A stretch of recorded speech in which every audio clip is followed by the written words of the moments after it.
Book of Heaven, Volume 21, Part 3.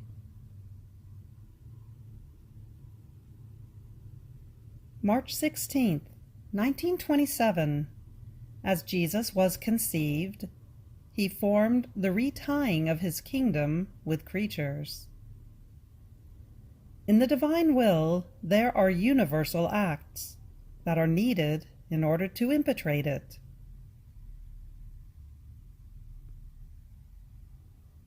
I was thinking about the supreme Fiat and the way how this kingdom may come and be realized. And my beloved Jesus, moving in my interior, told me, "My daughter, as your Jesus was conceived, I tied again the kingdom of my divine will with creatures. It was necessary for it to take absolute dominion in my humanity, and to have its life free in all my acts, to be able to lay its kingdom, as it wanted, within my humanity. So everything I did, works, prayers, breathing, heartbeat, and sufferings, were bonds and retyings between the kingdom of my Fiat and creatures. I represented the new Adam, who not only was to give the remedies in order to save them, but was to redo, to restore what the old Adam had lost. This is why it was necessary for me to take on human nature, to be able to enclose in it what the creature had lost, and through me give it back again. It was justice that my divine will have a human nature at its disposal that would oppose itself in nothing, so as to be able to lay its kingdom once again in the midst of creatures. More so, since a human nature had taken away from it its rights to reign. And so another one was needed that would return its rights to it. Therefore, my coming upon earth was not for redemption alone. On the contrary, the primary purpose was to form the kingdom of my will within my humanity, in order to give it back to creatures. If it were not so, my coming upon earth would have been an incomplete work, unworthy of a god, as no less I would not have been able to restore the work of creation, the order with which it came out of our creative hands, as our will was to reign in everything. Now, so that these retyings that my humanity formed between the kingdom of my will and creatures might have validity, life, and recognition, it was necessary that I choose one creature who, being entrusted with the special office of making known this kingdom of my will, would bind to herself all these retyings that my will had formed with my humanity, receiving the power to transmit these retyings of my kingdom to the other creatures. This is why I remain in the depth of your soul, maintaining the life of my supreme Fiat, to bind these retyings and to lay its kingdom in them. And I speak to you so much about it, as I have not done with anyone else until now. Therefore, be attentive, because this is about the greatest thing, to restore the order of creation between the Creator and the creature. Not only this, but it was necessary that I first choose one creature who would live in the divine fiat, in order to receive from her universal acts, because my will is universal. It is present everywhere. There is no creature that does not receive its life. By withdrawing from my will, man rejected a universal good.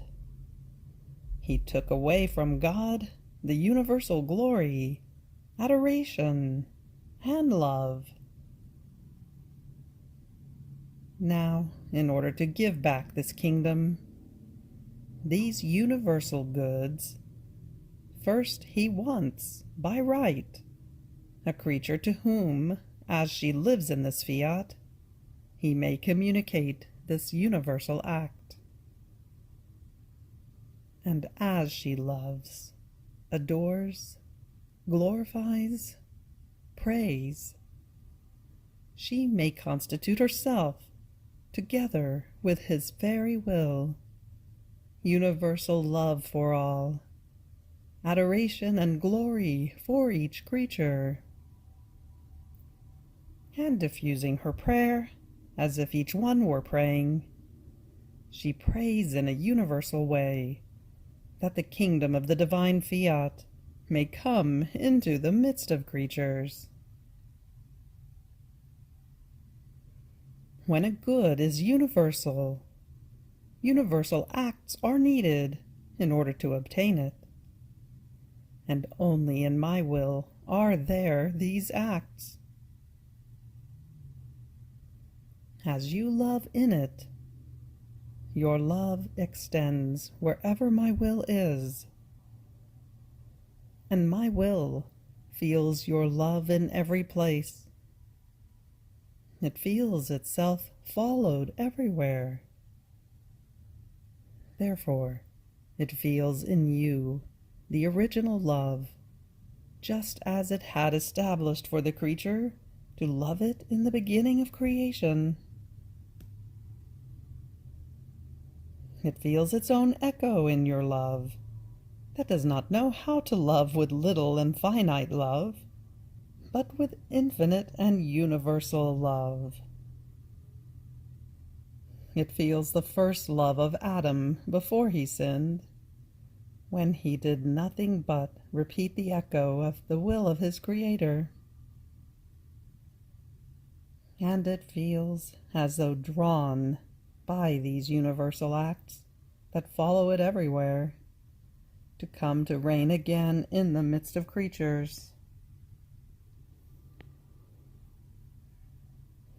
This is why I have chosen you, my daughter, and from their same stock, not only to manifest to you the knowledges, the goods, the prodigies of this fiat, but so that by living in it, with your universal acts, you might incline my will to come to reign again in the midst of creatures, as in the beginning of creation.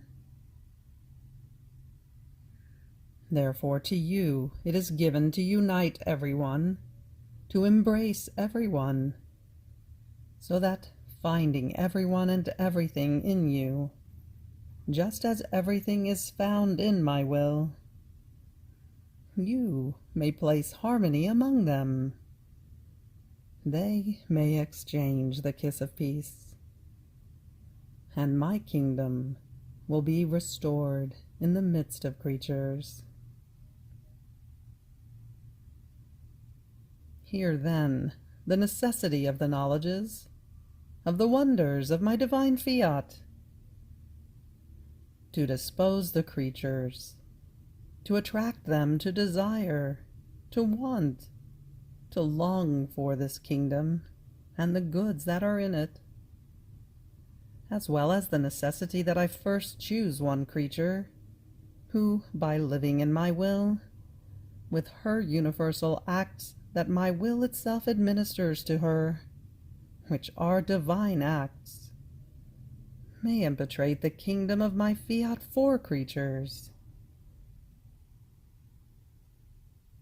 I act like a king whose people have been rebellious against his laws. Making use of his power, the king puts some in prison. Some he sends into exile. He removes from some the right of possession.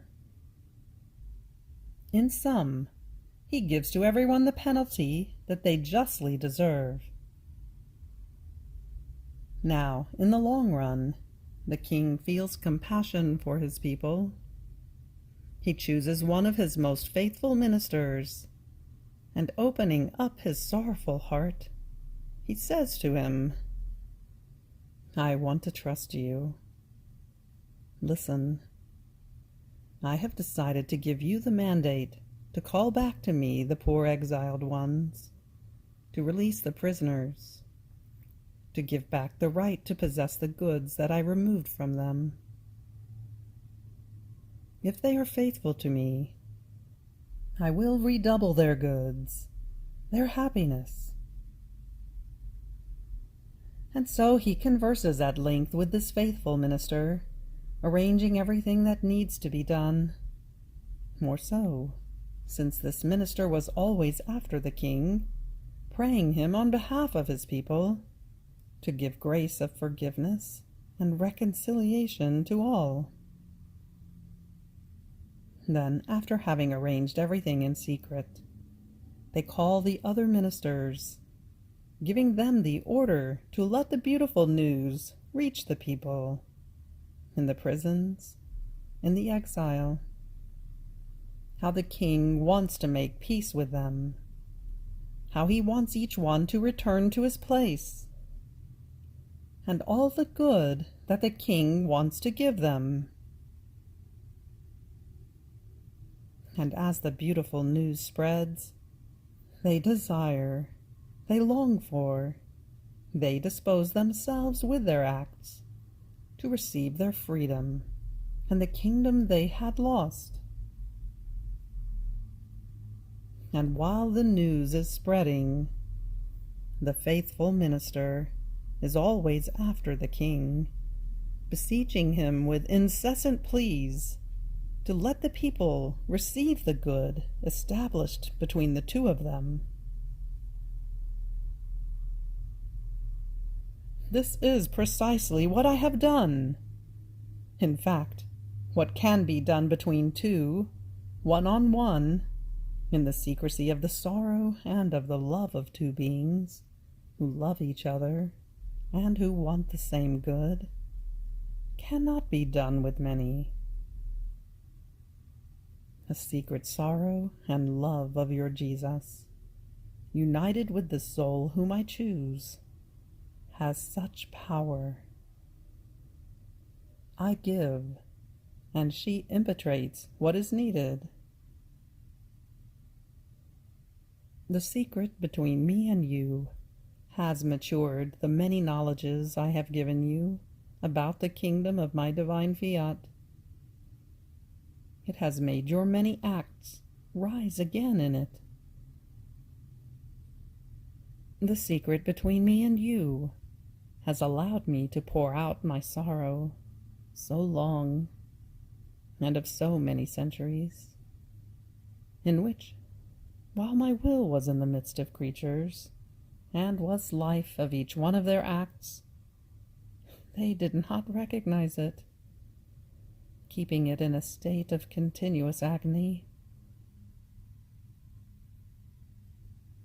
My daughter, a sorrow of mine, poured out in the secrecy of the heart of one who loves me, has the virtue of changing justice into mercy, and my bitternesses change into sweetnesses.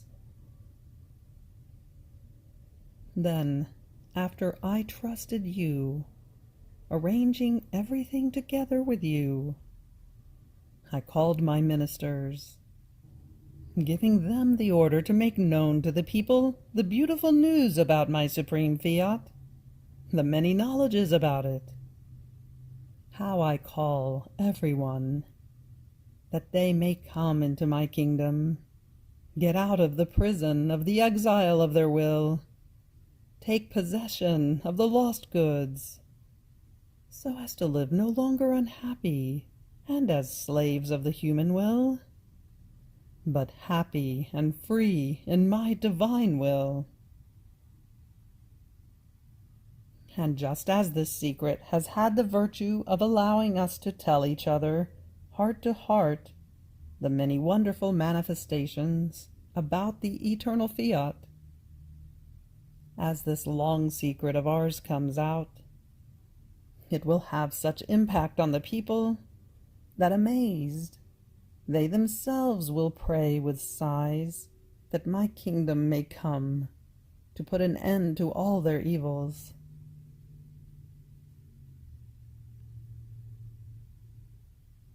March 19th, 1927. How one who does not complete his mission on earth will complete it in heaven. How the mission of the Fiat will be extremely long. The order of the infinite wisdom.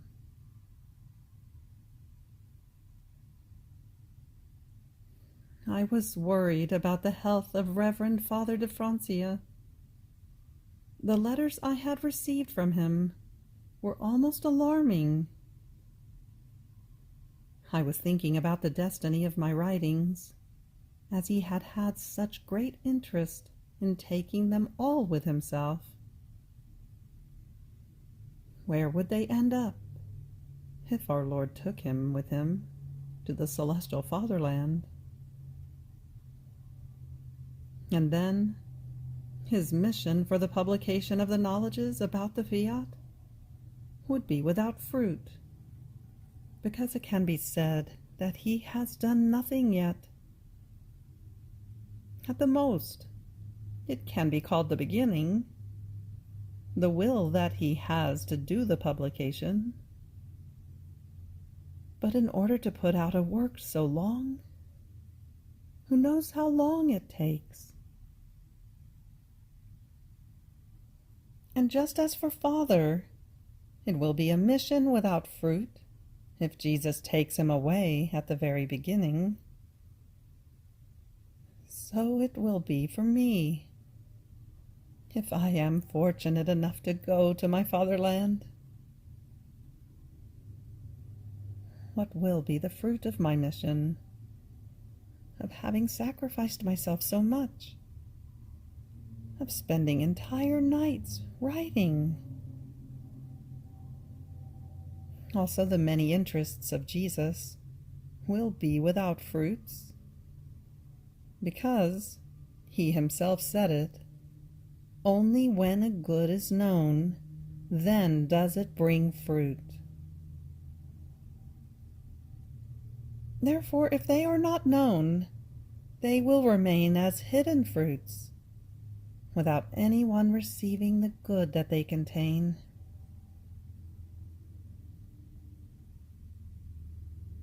Now, while I was thinking about this, my sweet Jesus moved in my interior and told me, "My daughter, one who has been given a mission and has only just started it, or has not completed the carrying out of his mission, and in the middle of it I take him to heaven with me, will continue his mission from up there, because he will carry in the depth of his soul the deposit of the good, of the knowledges that he has acquired in life.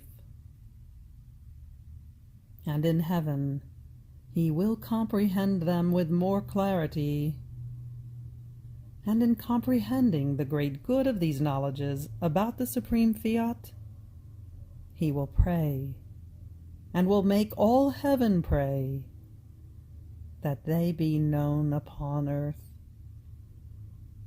and will impetrate more clear light for those who will have to occupy themselves with them. More so, since each knowledge about my will bring him one more glory, a greater happiness, and as they become known upon earth, his glory and happiness will be redoubled, because this will be the fulfillment of his mission. the carrying out of which he had in his will. And it is right that he receive the fruit of his mission as it is carried out on earth. This is why I would tell him to hurry, and I urged him so much not to lose time, because I wanted him not only to start, but to advance a great deal in the publication of the knowledges about the eternal Fiat, so that he would not do everything from heaven. On the other hand, one who has completed his mission on earth can say, "My mission is finished." But one who has not completed it must continue it from heaven. As for you, then, your mission is extremely long, nor will you be able to complete it on earth. Until all the knowledges are known and the kingdom of the divine will is established upon earth, your mission can never be called finished. In heaven you will have much to do. My will, that has kept you occupied on earth for its kingdom, will not let you be without working together with it in heaven. It will keep you always in its company. So you will do nothing but descend and ascend from heaven to earth, in order to help and to establish my kingdom with decorum, honor, and glory. And this will be for you of great delight, happiness, and highest glory, to see your littleness, that united with my will, has transported heaven onto earth, and the earth into heaven. Greater contentment you could not receive. More so, since you will see the glory of your Creator completed on the part of creatures, the order re-established, the whole creation with its full splendor, and man, our dear jewel, in his place of honor. What will be our highest contentment, highest glory, and happiness without end, as well as yours, in seeing the purpose of creation fulfilled. To you, then, we will give the name of Redemptrix of our will, constituting you mother of all the children of our Fiat. Aren't you happy? After this, I was following the acts of the divine will, and not finding my sweet Jesus, I was thinking to myself that he no longer loved me as before, because before it seemed he could not be without me. He would do nothing but come and go. But now he leaves me alone, without him, even for entire days. Before, he used to take me to heaven very often, bringing me back to earth to my highest sorrow.